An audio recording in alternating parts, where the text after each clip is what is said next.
Look at this photo book I just picked up. This is Saul Leiter, a New York-based street photographer from the 1950s known for his painterly use of color, layering, and shooting through rain-streaked and steamy windows to create this incredible, dreamy, impressionistic frames. But one thing that surprised me is that he didn't shoot with typical street photo lengths like a 28mm or 35. He favored longer lenses, often in the 85 to 135 range, which gave his work that compressed voyeuristic quality. So I picked up an 85mm Viltrox EVO F2 lens that just came out last year and took it to the streets to see if I can emulate some of that Saul Leiter composition.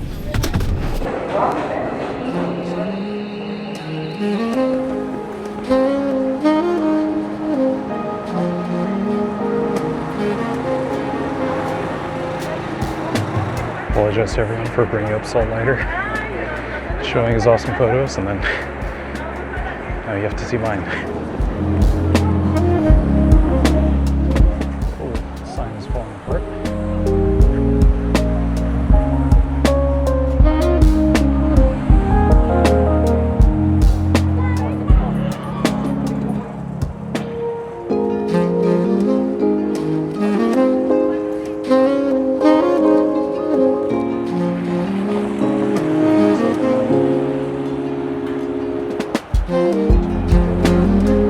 If you're a street photographer, let me know in the comments, what do you look for when you go out to shoot? So honestly, I get so lost. Part of this video is also to test out this lens, which is the Viltrox 85 F2 full frame EVO lens. I just ordered on a whim. So far, it feels really nice in the hand. Definitely like the fact that there's manual controls versus the Sony 85, which, yeah, it's pretty plain. Great lens. But, you know, if I want to manually switch aperture, turn off the focus to manual focus, it's really nice just to have that on here.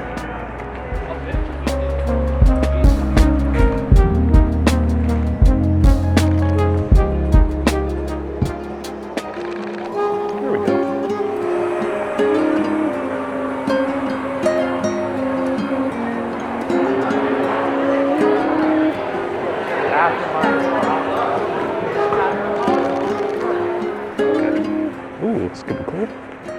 Look at my legs.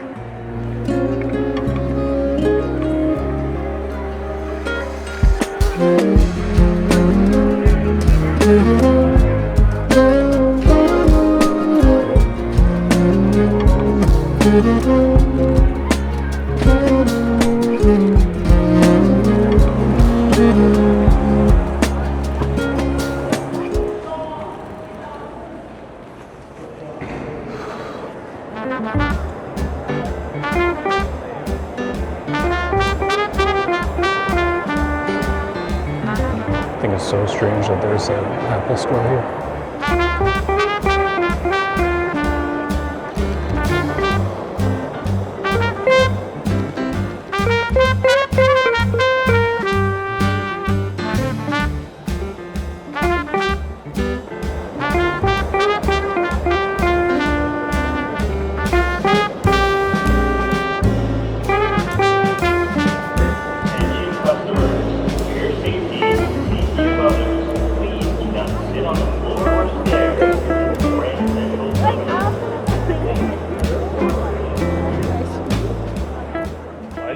I'm gonna go up Summit, One Vanderbilt. Cost $66, $71 total. Tax. They were nice enough to show what the view looks like, which is extremely cloudy.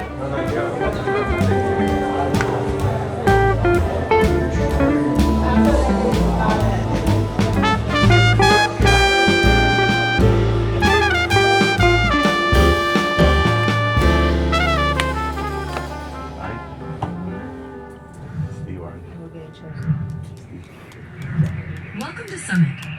Please start the journey to your right. Step out, guys. To your right.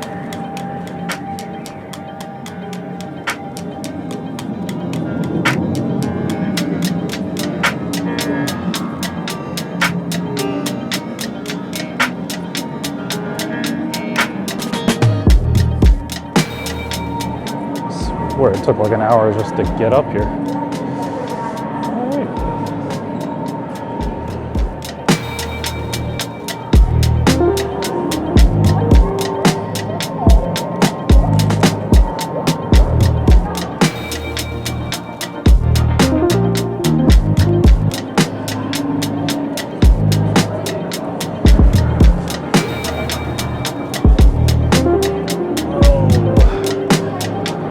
I can now look over, getting crazy vertigo.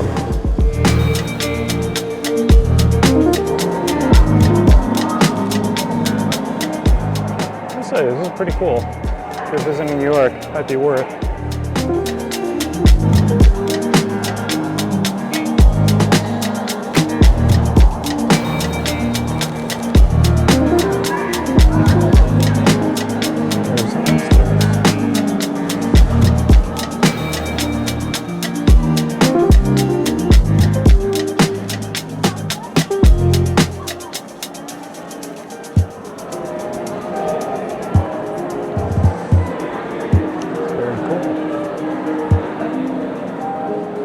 It's actually pretty funny seeing everyone pose.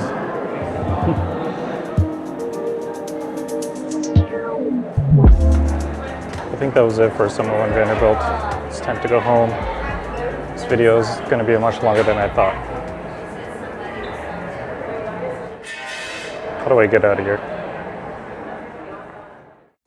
You know, after hearing, about this lens being dropped and testing it out on the street, like, I don't see much of a reason ever to use the original Sony 85 1.8, which I also think is an amazing lens. I've used that lens a ton, which I've sold in the past. This lens has everything and more. Like, it's got the manual AF MF toggle switch, it's got a custom function button, it's got a D-click switch, it's got a manual aperture ring, it's weather sealed, probably much better than the Sony version, and it's got a USB-C port for more updates. So across the board, just upgrades all around.